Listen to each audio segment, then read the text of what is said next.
Praise the Lord. Today's verse of the day, Philippians chapter 4 and verse 13. I can do all things through Christ who strengthens me. నన్ను బలపరచు వాని అందు నేను సమస్తము చేయగలను. Amen.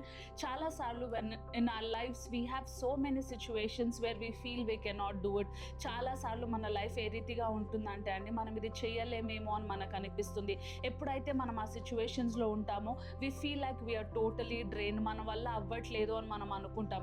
కానీ మనం దేవుని యొక్క వాక్యం చూసుకున్నట్లయితే ఇది మనకేం సెలవిస్తుంది అంటే, మీరు మీ స్ట్రెంగ్త్ పైన రిలై అవ్వాల్సిన అవసరం లేదు, కానీ యేసుక్రీస్తు ఇచ్చే ఆ స్ట్రెంగ్త్ పైన మీరు ఎప్పుడైతే డిపెండ్ అవుతారో మీరు సమస్తము చేయగలరు అని వాక్యం సెలవిస్తుంది. So I want to encourage you today. ఒకవేళ మీ స్ట్రెంగ్త్ పైన మీరు డిపెండ్ అయినట్లయితే మీరు ఫెయిల్ అవ్వడానికి చాలా ఛాన్సెస్ ఉన్నాయి. కానీ ఒకవేళ మీరు దేవుని యొక్క స్ట్రెంగ్త్ పైన డిపెండ్ అవ్వగలిగినట్లయితే మీరు సమస్తము చేయగలరు అని వాక్యం సెలవిస్తుంది. So make a commitment today to rely on the strength of God. దేవుని యొక్క బలము పైన మీరు నమ్మకం పెట్టుకోండి. తప్పకుండా మీ జీవితంలో మీరు అన్ని కార్యాలు చేయబోతున్నారు. God bless you.